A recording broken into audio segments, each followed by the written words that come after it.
Hello అండి, అందరికీ నమస్కారం. Welcome back to learn more.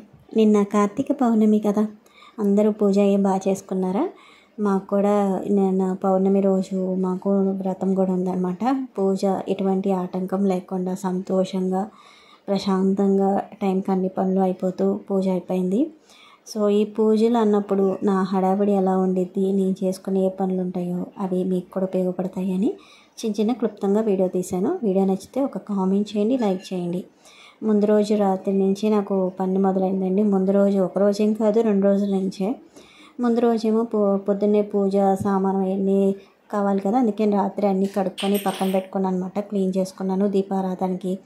అలాగే పౌర్ణమి రోజు మేమైతే మా ఇంటి ఆనవాయితీ ప్రకారం ఆ రోజు ఉదయాన్నే 365 ఒత్తులు వెలిగించేస్తాము.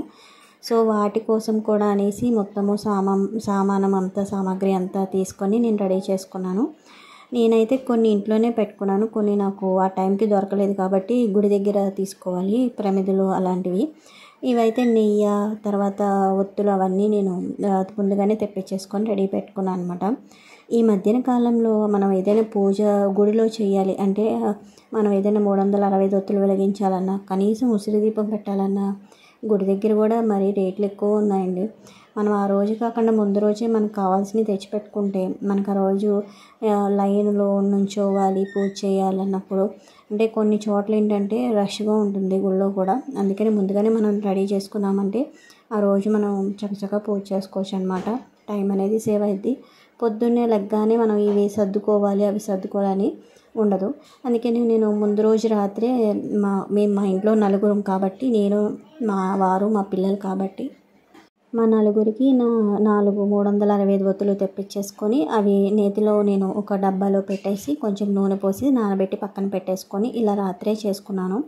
రాత్రే నాకు ఇల్లు క్లీనింగ్ అన్నీ అయిపోయినాయి కాబట్టి నేను పడుకునే ముందు ఇవన్నీ రెడీ చేసుకొని పక్కన పెట్టేసుకున్నాను. ఎందుకంటే మనకి రేపు పూజ ఉంటే చాలు, మనకి ఆ రోజు రాత్రి అంతా నిద్ర పట్టదు కదా. అలాగే నాకు ముందు రోజు 2 అయింది, మొత్తము పనులన్నీ అయ్యి పక్కన పెట్టేసరికి నిద్ర పట్టలేదన్నమాట. రేపు పొద్దున్నే లెగాలి, పిల్లలు స్కూలు ఈ హడావిడి అని.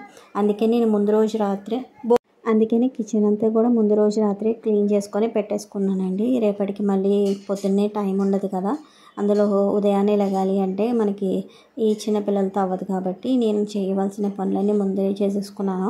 మనకి కార్తీక నోమని కాదు, ఏదైనా పూజ వచ్చిందంటే మనం ముందు 2 రోజుల నుంచి ప్రిపేర్ అయితే కానీ మనకి ఈ పనులు అనేవి అవ్వవన్నమాట.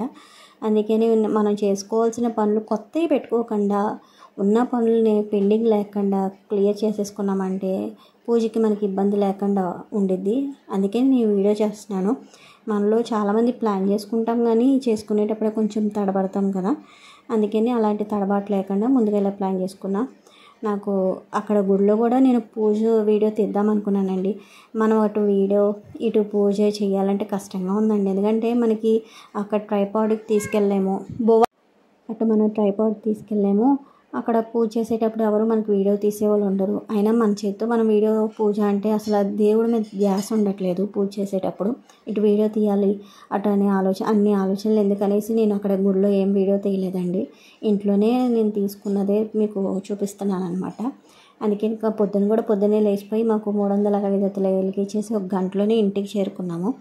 ఇంకా ఆ రోజు మాకు వ్రతం ఉంది కాబట్టి, కేదారేశ్వర స్వామి వ్రతం ఉంది కాబట్టి నేను ఉదయం నుంచే మా అత్తగారి ఇంట్లో మొత్తం అన్నీ రెడీ చేసామన్నమాట. మాకు తోరాలు ఉంటాయి, అందుకని నేను ముందే పొద్దుటి నుంచి మొత్తం అంతా రెడీ చేసుకొని ప్రసాదాలు కానీ లేకపోతే అఖండ దీపానికి కావాల్సినవి కానీ అన్నీ ప్రతిదీ ఏది ఒక్కటి మిస్ అవ్వకుండా ఉదయం 10ంటికి స్టార్ట్ చేస్తే సాయంత్రం 4 దాకా అన్నీ సిద్ధం చేయడంలోనే ఉందండి. మాకైతే డిజిటల్ పంతులు గారు అని ఎందుకంటున్నానంటే, ఈ మధ్యన కాలంలో మనకి ఏదైనా వ్రతం చేసుకోవాలంటే ఆన్లైన్లో వీడియోస్ పెట్టుకొని మనం వ్రతం చేసుకోవచ్చు కదా, అచ్చు పూజారి గారు చేసినట్టే ఉండిద్ది. సో అలాగే మేము వీడియో పెట్టుకొని చేసుకున్నాము.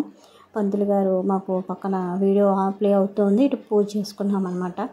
ఎటువంటి ఆటంకం లేకుండా అసలు ఆ పొద్దున్న నుంచి ప్రిపేర్ అయ్యి సాయంత్రం వరకు చేస్తేనేనండి 1 గంటన్నర పట్టిందనమాట పూజ అయ్యేసరికి. ఆయన ప్రశాంతంగా చేసుకున్నాము. ఇంకా మాకు వరలక్ష్మి వ్రతం అయితే లేదు కానీ ఇలాగా కేదారేశ్వర స్వామి వ్రతం ఉంది కాబట్టి మాకు తోరాలు కట్టుకుంటాము.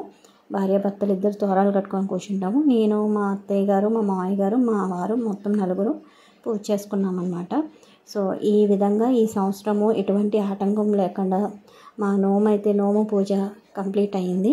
నేను చెప్పే కొన్ని టిప్స్ మీరు ఫాలో అవుతారని ఆశిస్తున్నాను. మనకి పూజలు వ్రతాలని కానీ కొంచెము కంగారు పడుతూ ఉంటాం కదా, కంగారు పడకుండా ముందుగానే మనం సిద్ధం చేసుకున్నామంటే, ప్రతిదీ సిద్ధం చేసుకున్నామంటే మనం ఆ రోజు హడావిడి లేకుండా, చాలా వరకు ఏంటంటే మనం పూజ చేసేటప్పుడు సగం పూజ మీద ధ్యాస కన్నా నెక్స్ట్ టైం ఏదైనా అగరబత్తి తీసుకురండి అంటే లేచి వెళ్ళడము, అగ్గిపెట్టి తీసుకురండి అంటే లేచి వెళ్ళడం, ఇదే పని అయిపోద్ది పూజలో. అది చాలా వరకు అందరికీ తెలిసే ఉండిద్ది. అలా కాకుండా మనమే కొంచెం 1 గంట 2 గంటలు లేదా పొద్దునే, ఇలాంటి వ్రతాలు ఉన్నప్పుడు పొద్దునే మొదలు పెట్టాలండి మన పనులు.